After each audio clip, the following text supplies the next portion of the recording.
नमस्कार साथियों मैं विशाल सिंह आप सभी का अपने YouTube चैनल टीचर्स वाला विशाल सिंह पर स्वागत करता हूं। साथियों, आज हम अपनी इस क्लास में एक नए वीडियो के साथ आपके सामने हाजिर हैं। साथियों, आज हमारा हिंदी में टॉपिक क्या रहेगा? वर्णमाला। हिंदी विषय में टॉपिक वर्णमाला रहेगा, जो आपकी आगामी परीक्षा में आपके लिए हेल्पफुल होने वाली है। आपकी जो भी कॉम्पिटिटिव एग्जाम है जिसमें हिंदी आता है, यह टॉपिक जो है सभी कॉम्पिटिटिव एग्जाम के लिए अति महत्वपूर्ण है, क्योंकि इस टॉपिक से, आपके वर्णमाला टॉपिक से एक ना एक क्वेश्चन सभी एग्जाम में जरूर देखने को मिलता है। तो साथियों, हमारा टॉपिक क्या है? वर्णमाला। फिर वर्ण क्या है, आइए देखते हैं वर्ण क्या है। जो ध्वनि क्या है? ध्वनि शब्दों की आधारशिला है। ध्वनि जो है हमारे शब्दों की आधारशिला है, यानी जो हम आप कुछ भी बोलते हैं वह क्या है?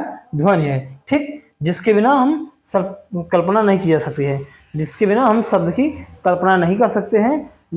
और क्या क्या है? ध्वनि। ध्वनि शब्दों की आधारशिला है, जिसके बिना शब्द की कल्पना नहीं की जा सकती है। और आगे क्या है? आ ई आदि जब मनुष्य की वाद इंद्रियों द्वारा व्यक्त करते हैं। क्या है? ई जब मनुष्य की वाद इंद्रियों द्वारा व्यक्त करते हैं तब ध्वनियां कहलाती है। मतलब जब हम और आप कुछ भी बोलते हैं तो क्या कहलाता है? ध्वनि कहलाती है। क्या हमारे मुख से जो भी शब्द निकलता है, आवाज निकलती है, उसको क्या बोलते हैं? ध्वनि कहते हैं। और ध्वनियों के लिखित रूप को ही वर्ण कहते हैं। ध्वनियों के लिखित रूप को ही वर्ण कहते हैं। ई आदि जब मनुष्य की वाद इंद्रियों द्वारा व्यक्त करते हैं तब ये ध्वनियां कहलाती हैं। इनके लिखित रूप को वर्ण कहते हैं। क्या है? इनके लिखित रूप को वर्ण कहते हैं। और जो वर्ण है, क्या वर्ण को क्या कहते हैं? ध्वनि चिन्ह कहते हैं। मतलब जो आप या हम बोलते हैं, वो जो ध्वनि निकलती है हमारे मुखारबिंद से, उसको क्या बोलते हैं? ध्वनि कहते हैं। और ध्वनि के लिखित रूप को क्या कहते हैं? वर्ण कहते हैं। ध्वनि के लिखित रूप को वर्ण कहते हैं। मतलब जो आपके मुंह से आवाज निकलती है उसके लिखित रूप को ही वर्ण कहते हैं। और जो है वर्ण क्या है? ध्वनि का ध्वनि चिन्ह कहते हैं। वर्ण को क्या कहते हैं? ध्वनि चिन्ह कहते हैं। आगे आते हैं, लघुत्तम वाग ध्वनि को वर्ण कहते हैं। क्या है? लघुत्तम वाग ध्वनि को वर्ण कहते हैं। फिर आगे अखंडित ध्वनि को भी वर्ण कहते हैं। ऐसी ध्वनि जिसको हम खंडित ना कर सके, अलग अलग ना कर सके, इससे उसे क्या बोलते हैं? ध्वनि कहते हैं। जैसे अ बोले तो क्या है? इसको अलग नहीं कर सकते हैं, आ ही लिखा जाएगा। क्या लिखा जाएगा? आ ही लिखा जाएगा। ठीक है, तो ये सब क्या है? आपके जो अ निकला, इसे इसके लिखित रूप को ध्वनि बोलते हैं। इसको अखंडित नहीं कह सकते, अलग अलग तोड़ नहीं सकते हैं। फिर आगे है, भाषा की लघुत्तम इकाई को ध्वनि या वर्ण कहते हैं। भाषा की लघुत्तम इकाई को ध्वनि या वर्ण कहते हैं। आगे क्या है? भाषा की सबसे छोटी इकाई को ध्वनि या वर्ण कहते हैं। आगे क्या है? मूलतः हिंदी में कितने वर्ण होते हैं? 52 वर्ण होते हैं। कितने वर्ण होते हैं मूलतः हिंदी में? 52 वर्ण होते हैं। और वर्णों के उच्चारण समूह को क्या बोलते हैं? वर्णमाला कहते हैं। वर्णों के उच्चारण समूह को क्या कहते हैं? वर्णमाला कहते हैं। हिंदी में मूलतः कितने वर्ण होते हैं? 52 वर्ण होते हैं। और इनके समूह को क्या कहते हैं? वर्णमाला कहते हैं। तो वर्णों का जो समूह है उसे वर्णमाला कहा जाता है। फिर आते हैं, क्या है? वर्ण कितने प्रकार के होते हैं ये देखते हैं, और कौन कौन से होते हैं। इसको अब तक मैं रफ कर देता हूं, आप लोग अपना नोट कर लीजिएगा।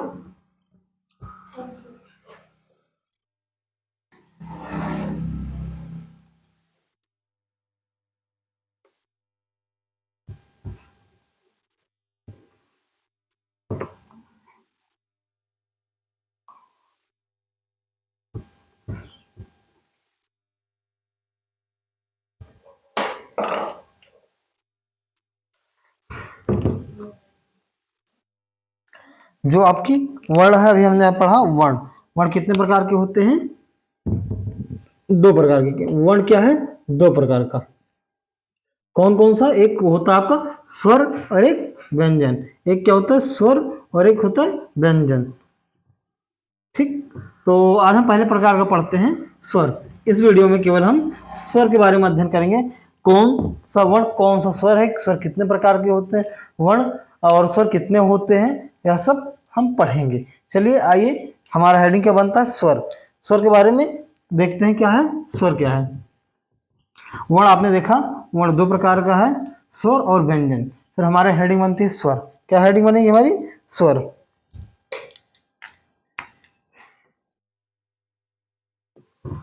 आखिर में स्वर किसे कहते हैं? अभी आपने देखा वर्ण, वर्ण की परिभाषा पढ़ी, फिर हम देखते हैं स्वर की परिभाषा पढ़ते हैं क्या होता है। जिन वर्णों का उच्चारण हम बिना किसी अवरोध के, जिन वर्णों का उच्चारण बिना किसी अवरोध के, बिना किसी विघ्न बाधक के, बिना किसी अन्य वर्ण की सहायता से करते हैं, उन्हें हम क्या बोलते हैं? स्वर कहते हैं। क्या कहते हैं? उन्हें स्वर कहते हैं। तो हमारा पहला पॉइंट स्वर की क्या होगा? जिन वर्णों का उच्चारण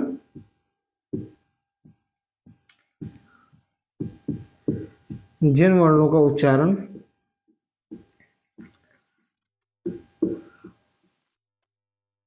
बिना किसी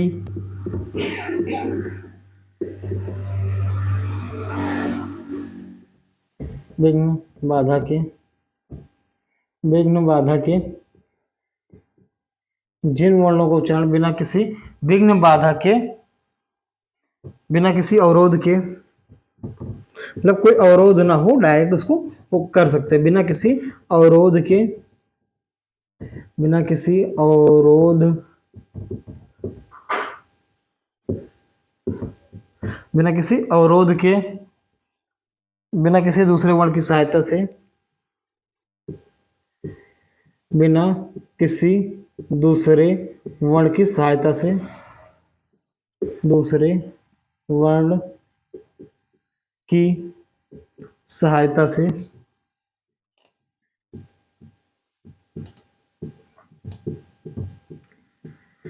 जिन वर्णों का उच्चारण बिना किसी विघ्न बाधा के, बिना किसी अवरोध के, बिना किसी दूसरे वर्ण की सहायता से किया जाता है, उसे क्या कहते हैं? स्वर कहते हैं। किया जाता है उसे स्वर कहते हैं, उसे स्वर कहते हैं, उसे स्वर कहते हैं। क्या कहते हैं साथियों? उसे स्वर कहते हैं। फिर हमारा स्वर की परिभाषा आपने देखा, जिन वर्णों का उच्चारण बिना किसी विघ्न बाधा के, बिना किसी दूसरे वर्ण की सहायता से, बिना किसी अवरोध से वो हम उच्चारण करते हैं, उन्हें हम क्या कहते हैं? स्वर कहते हैं। स्वर का परिभाषा क्या बनी? जिन वर्णों का उच्चारण बिना किसी विघ्न बाधा के, बिना किसी दूसरे वर्ण की सहायता से, बिना किसी अवरोध के हम उच्चारण करते हैं, उसे हम क्या कहते हैं? स्वर कहते हैं। ठीक है, आपने देखा। फिर हिंदी वर्णमाला में कितने स्वर होते हैं साथियों? हिंदी वर्णमाला में 11 स्वर होते हैं। कितने स्वर होते हैं? हिंदी वर्णमाला में 11 स्वर होते हैं। हिंदी वर्णमाला में 11 स्वर होते हैं, में 11 स्वर होते हैं।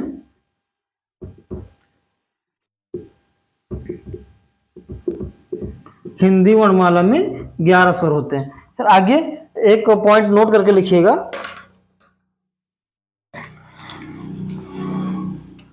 चलिए पहले स्वर लिख देते हैं। क्या है? कौन कौन सा? आ इ ई उ। क्या हो गया? अरे कितने हो गए इधर? 2 2 4 2 6 7। उसके बाद में क्या बनेगा? ए आए वो आओ हो जाएगा। ये क्या हो गया? आपके स्वर हो गए। क्या हो गए? स्वर हो गए। ये आपके हिंदी वर्णमाला में स्वर होते हैं। लेकिन नोट बना के एक लिखिएगा, एक विद्वान है हिंदी के, भोलानाथ तिवारी। कौन है? भोलानाथ तिवारी। भोलानाथ तिवारी के अनुसार कितने स्वर होते हैं? 10 स्वर होते हैं। भोलानाथ तिवारी के अनुसार, भोलानाथ तिवारी के अनुसार 10 स्वर होते हैं। 10 स्वर होते हैं। कितने होते हैं? 10 स्वर। वो किसको स्वर नहीं मानते? वो री को स्वर नहीं मानते। किसको स्वर नहीं मानते? री को स्वर नहीं मानते। भोलानाथ तिवारी ऐसे विद्वान हैं जो री को स्वर नहीं होते हैं, मानते हैं। मतलब उनका कहना है जो री है र आ ई मिलके बना है, तो यानी इसका स्वर के अलावा व्यंजन में भी है। यानी री क्या है? र ई मिलके बना है, तो यह क्या है? व्यंजन है। तो भोलानाथ तिवारी के अनुसार कितने 10 स्वर हैं? 10 स्वर हैं। भोलानाथ तिवारी के अनुसार 10 स्वर हुए आपके। और कौन सा स्वर ये नहीं मानते हैं? री को स्वर नहीं मानते हैं। इनके अनुसार स्वर क्या है? छोटा आ, बड़ा आ, छोटी ई, बड़ी छोटाऊ, बड़ाऊ, ये आए वो आओ। क्या है? छोटा आ, बड़ा आ, छोटी ई, बड़ी ई, छोटाऊ, बड़ाऊ। ये आए, वो आओ, ये सब क्या हुआ, ये स्वर हुए आपके, ठीक है। ये आपका स्वर हो गया, ये स्वर की परिभाषा देखा आपने। और स्वर कौन कौन से हैं, फिर आइए देखते हैं आगे क्या है, स्वर के प्रकार देखते हैं। तब तक इसको हम रफ कर देते हैं साथियों। आप लोग नोट कर लीजिएगा, अपने नोट्स बना लीजिएगा, फिर आगे जिससे आपके काम आएगा। फिर आगे हम देखते हैं स्वर के प्रकार। जो आपने देखा अभी स्वर कितने होते हैं, 11। फिर तो आपने देखा 11 कौन कौन से हैं। फिर आइए देखते हैं जो स्वर है कितने प्रकार का होता है। तो साथियों आपका क्या हुआ, स्वर 3 प्रकार का। कितने प्रकार का, स्वर 3 प्रकार का होता है। यानी स्वर को हम 3 भागों में बांटा गया है, स्वर को 3 भागों में बांटा गया है, स्वर को 3 भागों में बांटा गया है।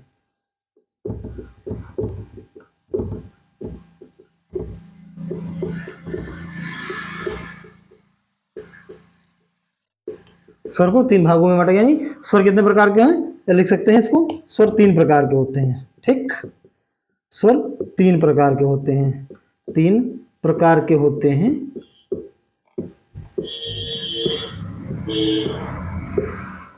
ठीक, फिर आइए देखते हैं 3 प्रकार कौन कौन से हैं। पहला क्या है, हर्ष स्वर। हर्ष स्वर हो गया आपका, क्या हुआ, हर्ष स्वर। दूसरा क्या होगा, दीर्घ स्वर। तीसरा क्या हो जाएगा साथियों, आपका प्लुत स्वर। जो तीसरा है आपका, हिंदी में इसका उपयोग नहीं करते हैं, लेकिन गणना की जाती है। क्या है, गणना की जाती है, मतलब गिना जाता है और उपयोग नहीं किया जाता, ठीक है। फिर आइए देखते हैं क्या है, 3 स्वर है आपके, कौन कौन से, हर्ष स्वर, दीर्घ स्वर और प्लुत स्वर। हर्ष स्वर की संख्या कितनी होती है, 4। हर्ष स्वर की संख्या कितनी होती है, 4। और यानी हर्ष स्वर में कितने स्वर हैं, 4 स्वर हैं, और दीर्घ स्वर में 7 स्वर होते हैं, ठीक है। ये आपने पढ़ा। आइए देखते हैं, इसको आप स्क्रीनशॉट ले लीजिए या नोट्स बना लीजिए। इसके बाद हम आगे देखते हैं हर्ष स्वर की परिभाषा क्या है, दीर्घ स्वर की परिभाषा क्या है, प्लुत स्वर की परिभाषा क्या है, ठीक है। बाकी हर्ष स्वर कौन कौन से हैं आपके, जो 4 हैं, ये देख लीजिए। छोटा आ, ई, ओ, और क्या है, री। क्या है, छोटा आ, छोटा ई, छोटा ओ और री। क्या है, छोटा आ, छोटी ई, छोटा ओ और री। ये आपके क्या है, हर्ष स्वर हो गए। फिर आइए दीर्घ स्वर देखते हैं, क्या है, बड़ा आ हो गया, बड़ी ई, बड़ाऊ, ये, आए, ये आए, वो आओ हो जाएगा। क्या है, वो आओ हो जाएगा, ठीक। ये आपके 7 क्या हुए, दीर्घ स्वर। और प्लुत स्वर क्या है, जैसे इसका एक एग्जांपल हम आपको दे रहे हैं, ओम। क्या है, ओम, इसका उच्चारण किसमें होता है, संस्कृत में किया जाता है, ठीक। और क्या है, इसको किसी को दूर से बुलाने में किया जाता है, जैसे यहाँ रे चिल्लाते नहीं गांव में, तो उस तरीके से किया जाता है। फिर आगे आइए हम देखते हैं हर्ष स्वर की परिभाषा क्या है, फिर दीर्घ स्वर की परिभाषा देखेंगे, फिर प्लुत स्वर, ठीक।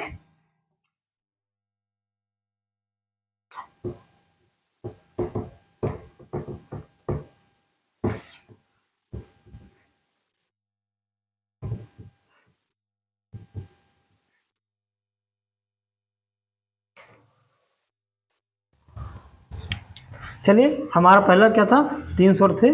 पहले लिख देते हैं हर्ष स्वर। हर्ष स्वर देखते हैं क्या है, उसके बाद में हम और देखेंगे। क्या है, हर्ष स्वर देखते हैं, उसके बाद में और देखेंगे। यानी जिन वर्णों का उच्चारण में एक मात्रा का समय लगे, जिन वर्णों के उच्चारण में एक मात्रा का समय लगे, जिन वर्णों के उच्चारण में,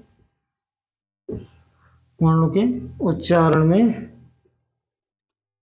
उच्चारण में, जिन वर्णों के उच्चारण में एक मात्रा का समय लगे, एक मात्रा का समय लगे, अर्थात कम समय लगे। अर्थात क्या है, अर्थात कम समय लगे, कम समय लगे,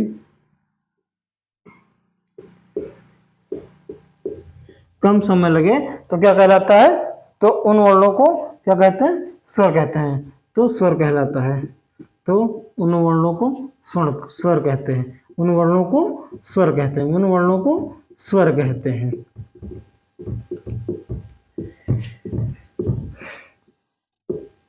ठीक है, एक नोट बनाइएगा, नोट बना के लिखना है आपको। ब्लैक कहाँ गया,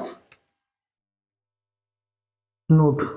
हर स्वर को और क्या कहते हैं, हर स्वर को मूल स्वर कहते हैं, हर स्वर को मूल स्वर कहते हैं। पहला पॉइंट, हर स्वर को मूल स्वर कहते हैं, हर स्वर को मूल स्वर कहते हैं।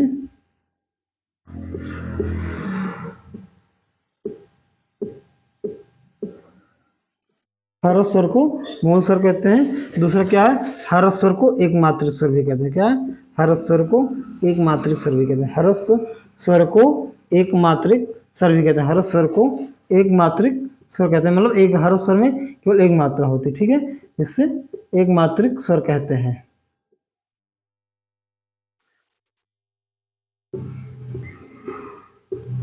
एक मात्रिक स्वर कहते हैं, हर स्वर को एक मात्रिक स्वर कहते हैं। ठीक है जी, ये आपका हर स्वर हो गया। आइए देखते हैं हर स्वर कौन कौन से हैं, आपका वर्ड लिखते हैं। आपका एग्जाम्पल देख लीजिए कौन कौन से हैं, इनकी संख्या 4 होती है, आपको पहले ही मैं बता दिया हूँ। चलिए देख लेते हैं कौन कौन से हैं। छोटा आ, क्या है, छोटा आ, छोटी ई, छोटा ऊ, और अगला क्या हो जाएगा, री। क्या हुआ, री। तो ये आपका हर स्वर हो गया। हर स्वर आपने पढ़ा क्या, जिन वर्णों के उच्चारण में एक मात्रा का समय लगे, जिन वर्णों के उच्चारण में एक मात्रा का समय लगे, अर्थात कम समय लगे, मतलब उसका उच्चारण हम जल्दी कर लें, उसका उच्चारण हम जल्दी कर लें, तो क्या कहलाता है, स्वर कहलाता है। जिन वर्णों का उच्चारण हम कम समय में कर लें, अर्थात एक मात्रा का समय लगे, तो उसे क्या कहते हैं, स्वर कहते हैं। इसको आसानी से कम समय में उच्चारण हम कर सकते हैं। जैसे हर स्वर को क्या कहते हैं, एक मात्रिक स्वर कहते हैं। हर स्वर को एक मात्रिक, क्योंकि एक मात्रा का समय लगता है उच्चारण में, और इसको मूल स्वर कहते हैं। हर स्वर को मूल स्वर कहते हैं। इन्हीं स्वर से मिलकर और अन्य स्वर बनते हैं। क्या है, हर स्वर को मूल स्वर कहते हैं। क्यों कहते हैं, क्योंकि इन्हीं स्वरों के सहायता से हम अन्य स्वर बनाते हैं। ठीक है, आपने देखा हर स्वर, और इनके 4 हैं कौन से, छोटा आ, छोटी ई, छोटा ऊ और ई, ये आपके हर स्वर हो गए। फिर आइए देखते हैं दूसरा पॉइंट क्या था आपका, दीर्घ स्वर। तब तक आप इसको स्क्रीनशॉट ले लीजिए, मैं आगे से हट जाता हूं।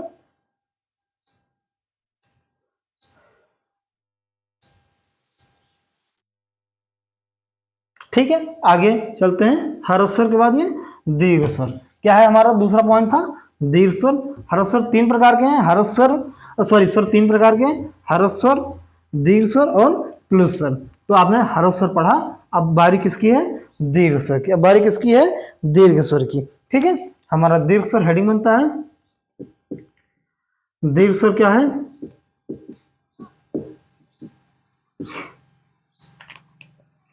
दीर्घ स्वर हुआ क्या, जिन वर्णों के उच्चारण में, जिन वर्णों के उच्चारण में, वर्णों के उच्चारण में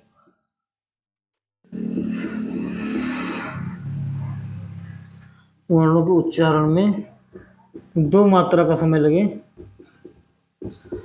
मात्रा का समय लगे, जिन वर्णों के उच्चारण में 2 मात्रा का समय लगे, अर्थात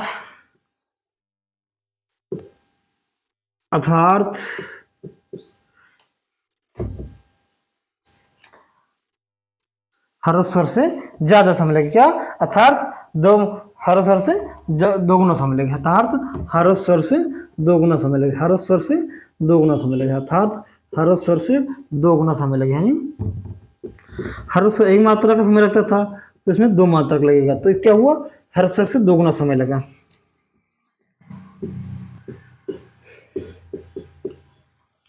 ठीक, तो उसे क्या कहते हैं, उसे दीर्घ स्वर कहते हैं, उसे दीर्घ स्वर कहते हैं, दीर्घ स्वर कहते हैं।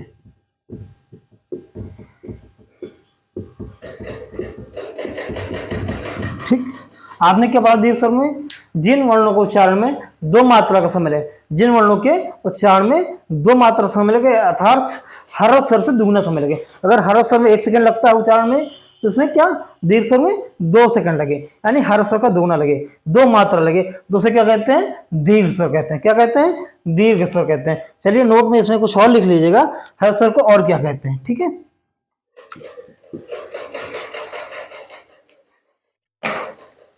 हर स्वर को द्विमात्रिक स्वर भी कहते हैं। क्या है, हर स्वर को द्विमात्रिक स्वर भी कहते हैं। दीर्घ स्वर को द्विमात्रिक स्वर कहते हैं। दीर्घ स्वर को दो मात्रिक स्वर कहते हैं। दीर्घ स्वर को दो मात्रिक स्वर कहते हैं। दो मात्रिक स्वर कहते हैं।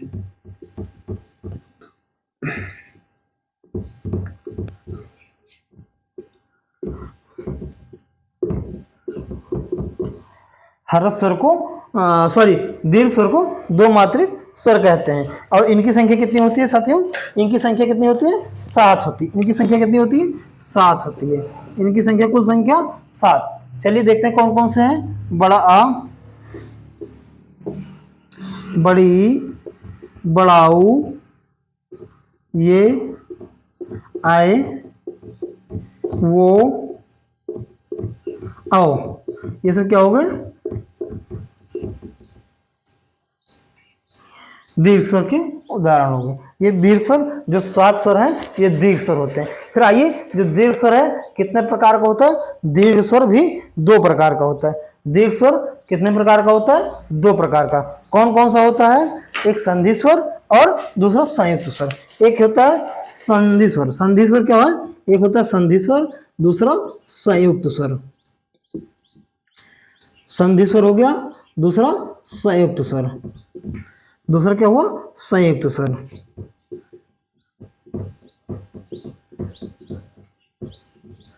ठीक, आप इसको नोट कर लीजिए या स्क्रीनशॉट ले लीजिए, उसके बाद में हम फिर से वो देखते हैं, ठीक है।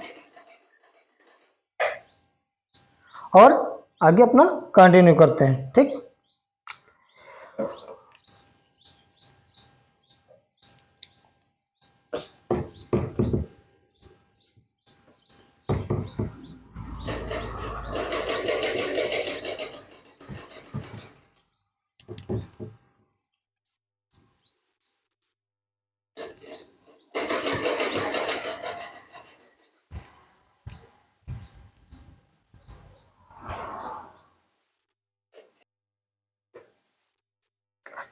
ठीक है, आपने देखा क्या, दीर्घ स्वर। दीर्घ स्वर के हमने बताए 2 प्रकार के स्वर होते हैं। कौन सा, एक संधि स्वर, दूसरा संयुक्त स्वर। क्या है, संधि स्वर और दूसरा संयुक्त स्वर। दूसरा क्या हुआ, संयुक्त स्वर। फिर आती है बात, संधि स्वर क्या है, क्या है, संधि स्वर। तो संधि स्वर कितने होते हैं और संयुक्त स्वर कितने होते हैं। तो संधि स्वर क्या है, 3 स्वर होते हैं। कितने, 3 स्वर होते हैं। क्या है, संधि स्वर आपके 3 स्वर होते हैं। कौन कौन सा, बड़ा आ, बड़ी ई और बड़ाऊ। क्या, बड़ा आ, बड़ी ई, बड़ाऊ। क्यों होते हैं, क्योंकि ये समान प्रकार के स्वर से मिलकर बनते हैं। छोटा आ प्लस छोटा आ, तो क्या होता है, बड़ा आ बन जाता है। तो छोटी ई और प्लस छोटी ई क्या हो जाएगी, बड़ी। फिर छोटा ऊ और धन छोटा ऊ क्या बनेगा, क्या बनेगा आपका, बड़ा ऊ। तो ये क्या है, समान प्रकार के स्वर से मिलकर बनते हैं, इसीलिए क्या बोलते हैं, संधि स्वर। क्या बोलते हैं, संधि स्वर। क्यों बोलते हैं, ये समान प्रकार के स्वर से मिले बनते हैं। जैसे ये यहाँ समान प्रकार के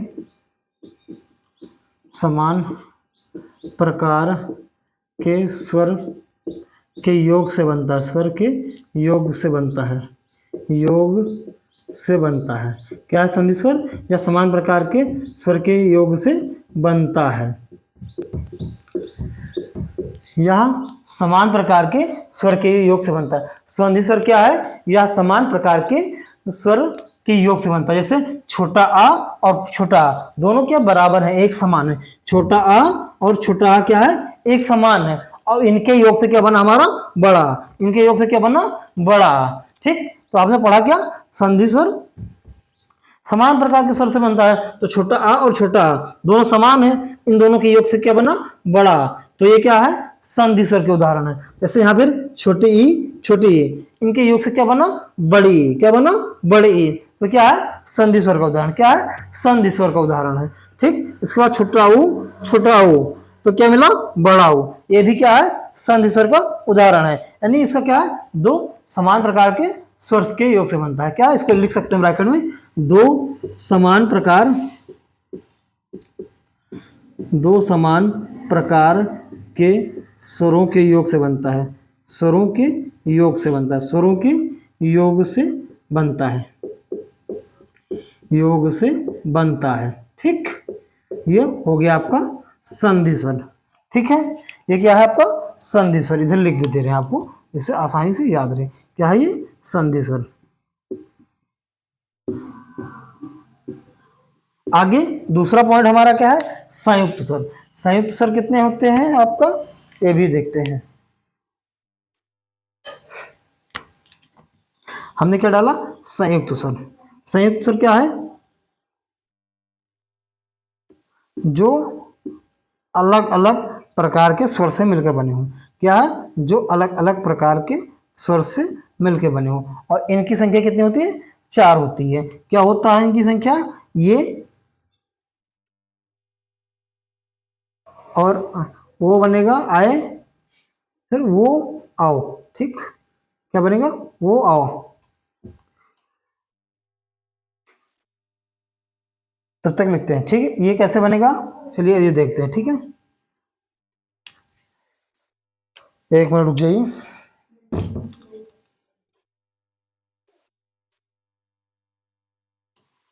ठीक, ये कौन कौन से हैं, कैसे बनते हैं, समान मतलब अलग अलग प्रकार के स्वर से मिलकर बनते हैं। ठीक, तो इसको हम लिखते हैं, दो असमान स्वर जैसे लिए हमने, बड़ा, क्या लिया मैंने, बड़ा। ठीक, बड़ा आ और क्या मिलकर बनेगा, ये छोटी, बड़ा आ और छोटी ई मिलकर क्या बनेगा, ए। क्या बनेगा, ये बनेगा।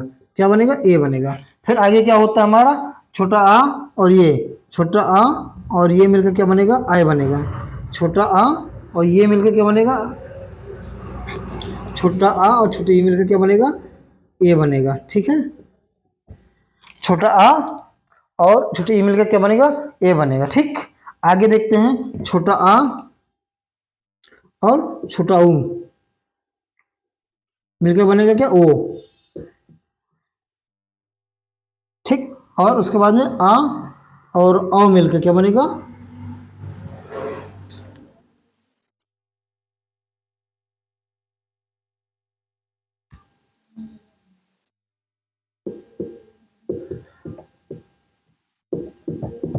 ठीक।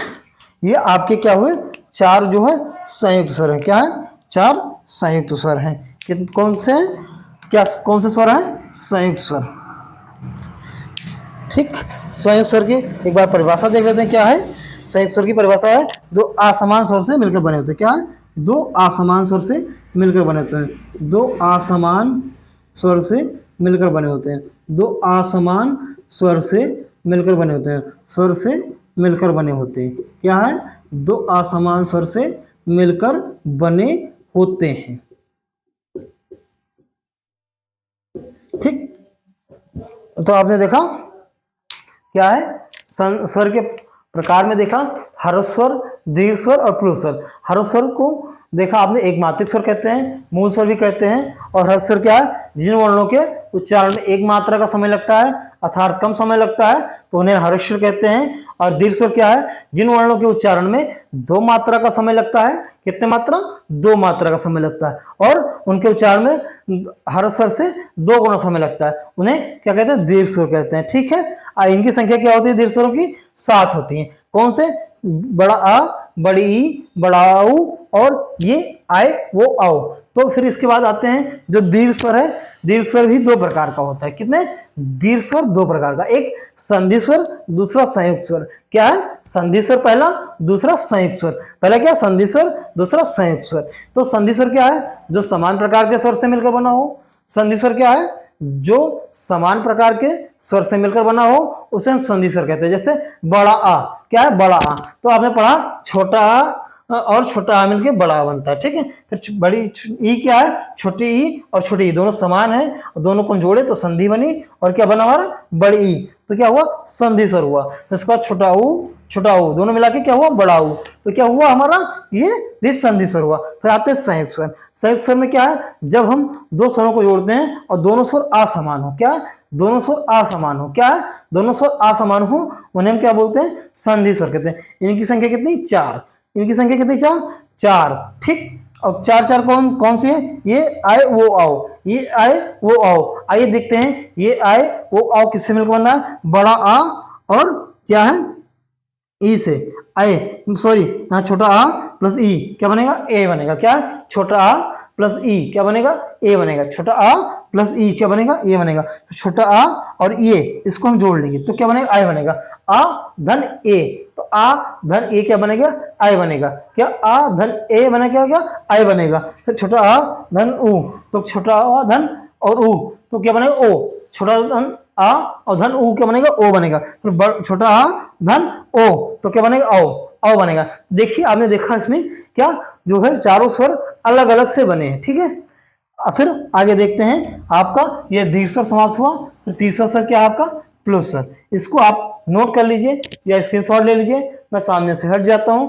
उसके बाद में फिर आगे देखते हैं, प्लुत स्वर आप जानते ही हैं, प्लुत स्वर का उच्चारण किसमें किया जाता है, दीर्घ संस्कृत में किया जाता है। प्लुत स्वर का उच्चारण संस्कृत में किया जाता है, किसमें किया जाता है, प्लुत स्वर का उच्चारण संस्कृत में किया जाता है। ठीक, आइए प्लुत स्वर भी हम देख लेते हैं, उसके बाद स्वर का टॉपिक समाप्त होता है।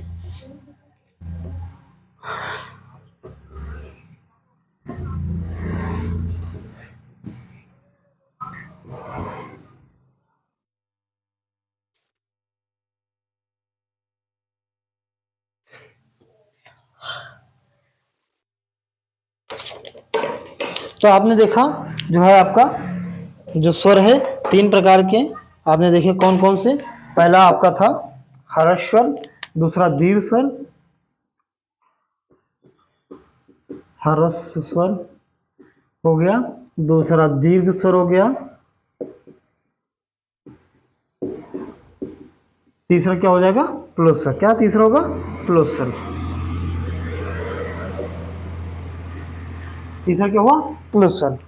तो अब हमारी बारी किसके में पढ़ने की, प्लुत स्वर को हम पढ़ते हैं।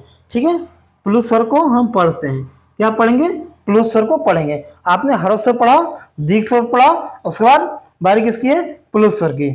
तो इसमें लिखते हैं कि हम क्या लिखना है, जिन वर्णों के उच्चारण में दीर्घ स्वर से अधिक समय लगे, जिन वर्णों के उच्चारण में दीर्घ स्वर से अधिक समय लगे, जिन वर्णों के उच्चारण में दीर्घ स्वर से अधिक समय लगे, जिन वर्णों के उच्चारण में दीर्घ स्वर से अधिक समय लगे।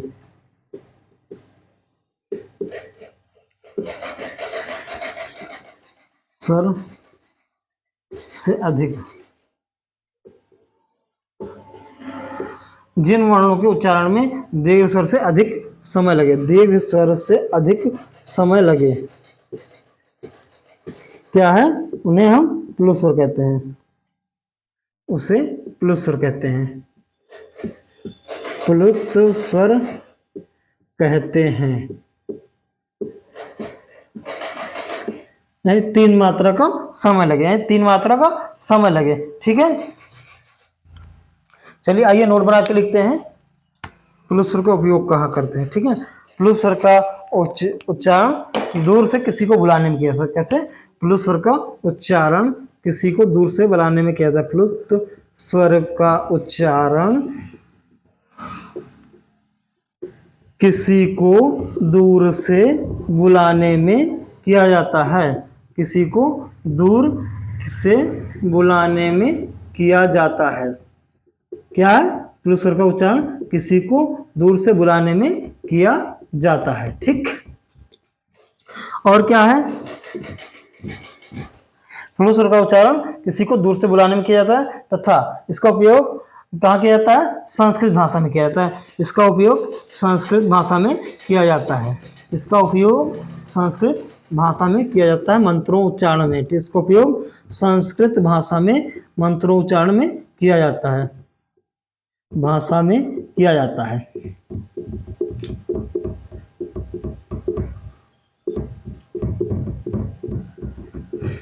इसका उपयोग संस्कृत भाषा में किया जाता है। ठीक है, जैसे एक एग्जाम्पल लेते हैं, क्या मान लीजिए एक गांव में किसी को बुलाते हैं, हे रे हिया आओ रे, ऐसे चिल्लाते नहीं है बहुत तेज गांव में, तो हे रे हिया आओ रे क्या है, तो ये काफी देर तक उच्चारण, समय लगा इसको उच्चारण में, तो क्या है, ये त्रिमात्रिक स्वर यानी प्लुस स्वर है। ठीक है, ऐसे एक एग्जाम्पल लेते हैं, क्या इसको, इसे त्रिमात्रिक स्वर कहते हैं, त्रिमात्रिक स्वर कहते हैं, त्रिमात्रिक स्वर कहते हैं, क्या कहते हैं, इसे त्रिमात्रिक स्वर कहते हैं। ठीक, एक आपको इसका उपयोग कर कौन सा है, ओम बोलते हैं ना, ओम।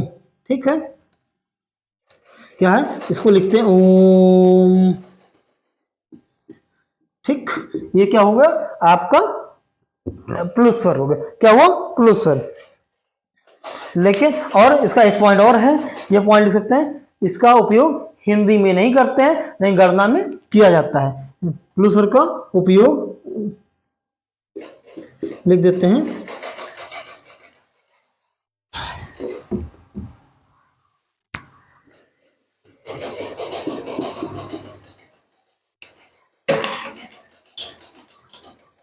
प्लुत स्वर का उपयोग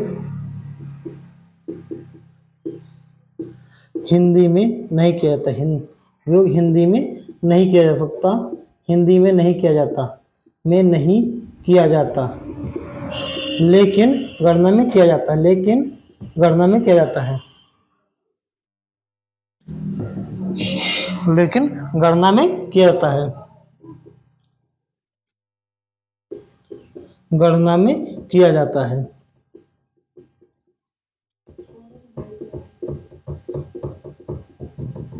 ठीक, ये आपका स्वर टॉपिक समाप्त हुआ। क्या है, ये टॉपिक आपका स्वर समाप्त हुआ। आपने पढ़ा क्या, स्वर के वर्णमाला पढ़ा, वर्णमाला में क्या वर्ण की परिभाषा पढ़ी, जिन वर्णों का उच्चारण मतलब जो हमारे मुख से मुखारबिंद से ध्वनि निकलती है वो उनके लिखित रूप को वर्ण कहते हैं, और वर्ण लघुत्तम वाक्य इकाई को ध्वनि कहते हैं, अखंडित ध्वनि को वर्ण कहते हैं, लघुत्तम वाक्य इकाई को वर्ण कहते हैं, और वर्णों के ध्वनियों के अखंडित ध्वनि को वर्ण कहते हैं, और वर्ण क्या है, कितनों वर्णों के समूह को वर्णमाला कहते हैं।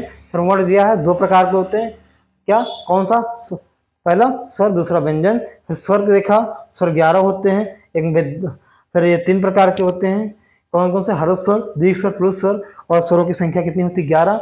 और ये भोलानाथ तिवारी ऐसे विद्वान हैं जिनके अनुसार स्वर 10 होते हैं, वह री को स्वर नहीं मानते हैं। फिर आपने देखा हर्ष स्वर, दीर्घ स्वर, प्लुस स्वर की परिभाषा पढ़ी, हर्ष स्वर का और दीर्घ स्वर भी 2 प्रकार के होते हैं, उसके बारे में भी पढ़ा आपने, संधि स्वर और संयुक्त स्वर, उसके बाद प्लुस स्वर। तो आपका संयुक्त स्वर समाप्त होता है साथियों। अगले टॉपिक में, अगले वीडियो में आपको हम व्यंजन टॉपिक लेके आएंगे, यानी हमारा वर्णमाला टॉपिक में ही आगे क्लास चलेगी, क्या व्यंजन रहेगा। ठीक, धन्यवाद साथियों। और अगर आप हमारे चैनल पर पहली बार विजिट कर रहे हैं तो चैनल को सब्सक्राइब करना मत भूलिएगा। Thank you.